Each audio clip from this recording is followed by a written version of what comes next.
ಮೊನ್ನೆ ಅಧಿವೇಶನದಲ್ಲಿ RSS ಶ್ಲೋಕ ಹೇಳಿದ DK ಶಿವಕುಮಾರ್ ವಿರುದ್ಧ ಹರಿಪ್ರಸಾದ್ ಕಿಡಿಕಾರಿದ್ದಾರೆ. ಕಾಂಗ್ರೆಸ್ ಪಕ್ಷದ ಅಧ್ಯಕ್ಷರಾಗಿ ಹೇಳೋದು ಸರಿಯಲ್ಲ, ಹಾಗೇನಾದರೂ ಹೇಳಿದ್ರೆ ಕ್ಷಮೆ ಕೇಳಬೇಕು, DCM ಆಗಿ ಹೇಳಿದ್ರೆ ತೊಂದರೆ ಇಲ್ಲ ಅಂತ ಹರಿಪ್ರಸಾದ್ ಮಾತಾಡಿದ್ರು. RSS ಶ್ಲೋಕ ಹೇಳಿದ್ರಲ್ಲ ಅದಕ್ಕೆ.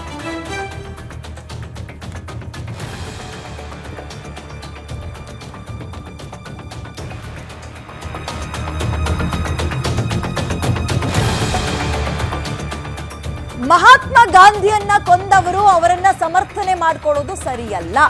ಅವರು ಯಾರನ್ನ ಮೆಚ್ಚಿಸೋಕೆ ಮಾಡಿದ್ದಾರೋ ಗೊತ್ತಿಲ್ಲ. ಸಂಘದ ಪ್ರಾರ್ಥನೆ ಹೇಳಿದ್ದು ಸರಿಯಲ್ಲ ಅಂತ BK ಹರಿಪ್ರಸಾದ್ ಹೇಳಿದ್ದಾರೆ. ಆಮೇಲೆ KPCC ಅಧ್ಯಕ್ಷರು ಅವರು ಬರೀ ಉಪಮುಖ್ಯಮಂತ್ರಿಗಳಲ್ಲ, KPCC ಅಧ್ಯಕ್ಷರು. ಸಾಂವಿಧಾನಿಕ ಹುದ್ದೆ ಬಿಡಿ, ಪಕ್ಷ ಅಂತ ಬಂದಾಗ, ಸಿದ್ಧಾಂತ ಅಂತ ಬಂದಾಗ ನಮಗೂ ಅವ್ರಿಗೂ ಇರುವಂತಹ ಸಿದ್ಧಾಂತಗಳು ಎಷ್ಟು ವ್ಯತ್ಯಾಸ ಇದೆ.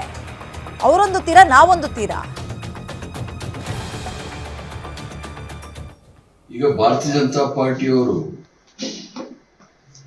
ಇಂಥ ವಿಚಾರವನ್ನ ಸಮರ್ಥಿಸಿಕೊಳ್ಳೇಬೇಕು. ಯಾಕಂದ್ರೆ RSS ಈ ದೇಶದಲ್ಲಿ 3 ಬಾರಿ ಈಗಾಗಲೇ ನಿಷೇಧ ಮಾಡಿದ್ದಾರೆ. DK ಶಿವಕುಮಾರ್ ಅವರು ಡೆಪ್ಟಿ ಮುಖ್ಯಮಂತ್ರಿಗಳಾಗಿ ಸಂಘ ಪ್ರಾರ್ಥನೆ ಮಾಡೋದ್ರಲ್ಲಿ ನಮ್ದೇನು ಅಭ್ಯಂತರ ಇಲ್ಲ. ಯಾಕಂದ್ರೆ ಸರ್ಕಾರ ಅಂತಕ್ಕಂಥದ್ದು ಅದು ಒಂದು ಪಕ್ಷದ ಸರ್ಕಾರ ಅಲ್ಲ, ಇಡೀ 7 ಕೋಟಿ ಕರ್ನಾಟಕ ಜನತೆಯ ಸರ್ಕಾರ. ಅದರಲ್ಲಿ ಎಲ್ಲ RSS ಅವರು ಇದ್ದಾರೆ, ಜಮಾತೆ ಇಸ್ಲಾಮಿ ಅವರು ಇದ್ದಾರೆ, ಎಲ್ಲರೂ ಇದ್ದಾರೆ, ತಾಲೆಬಾನಿಗಳು ಇದ್ದಾರೆ.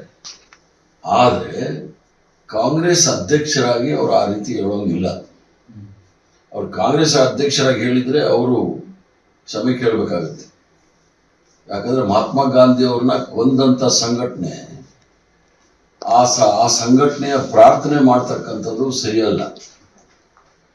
ಆದ್ರಿಂದ ಬಹಳ ಸ್ಪಷ್ಟವಾಗಿ ಅವರು ಡೆಪ್ಟಿ ಮುಖ್ಯಮಂತ್ರಿಗಳಾಗಿ ಅದನ್ನ ಮಾಡಿಕೊಂಡು, ಯಾಕಂದ್ರೆ ಅವರು ಹಲವಾರು ಮುಖಗಳಿದೆ. ಶಿವಕುಮಾರ್ ಅವರು ಕೃಷಿಕರು ಅಂತಾರೆ, ಆಮೇಲೆ ಕ್ವಾರಿ ಓನರು ಅಂತಾರೆ, ಆಮೇಲೆ ಎಜುಕೇಷನಿಸ್ಟು ಅಂತಾರೆ, ಬಿಸ್ನೆಸ್ ಮನ್ನು ಅಂತಾರೆ, ಇಂಡಸ್ಟ್ರಿಯಲಿಸ್ಟು ಅಂತಾರೆ. ಒಂಥರ ಅವ್ರಿಗೆ ಪ್ಯಾಷನ್ ಇದು ಇರ್ಬೋದು. ಯಾರಿಗೆ ಸಂದೇಶ ಅವ್ರು ಕೊಡಬೇಕು ಅನ್ನೋದು ಅವ್ರ ಗಮನದಲ್ಲಿ ಇಟ್ಕೊಂಡಿದ್ದಾರೆ ನಮಗೆ ಗೊತ್ತಿಲ್ಲ. ಯಾಕಂದ್ರೆ ಅವರು ಈ ಒಂದು ಸಂಘ ಪ್ರಾರ್ಥನೆ ಮಾಡಿ ಯಾರನ್ನ ಮೆಚ್ಚಕ್ ಮಾಡಿದ್ದಾರೆ ಅನ್ನೋದು ಗೊತ್ತಿಲ್ಲ. ಆದ್ರೆ ಡೆಪ್ಟಿ ಮುಖ್ಯಮಂತ್ರಿ ಆಗಿ ಮಾಡಿರೋದು ನಮ್ದೇನು ಅಭ್ಯಂತರ ಇಲ್ಲ. ಕಾಂಗ್ರೆಸ್ ಅಧ್ಯಕ್ಷರಾಗಿ ಮಾಡಿದ್ರೆ ಅವರು ಕ್ಷಮೆ ಕೇಳಬೇಕಾಗುತ್ತೆ. ಈಗ ಭಾರತೀಯ ಜನತಾ ಪಾರ್ಟಿಯವರು ಇಂಥ ವಿಚಾರವನ್ನ ಸಮರ್ಥಿಸಿಕೊಳ್ಳೇಬೇಕು. ಯಾಕಂದ್ರೆ RSS ಈ ದೇಶದಲ್ಲಿ 3 ಬಾರಿ ಈಗಾಗಲೇ ನಿಷೇಧ ಮಾಡಿದ್ದಾರೆ.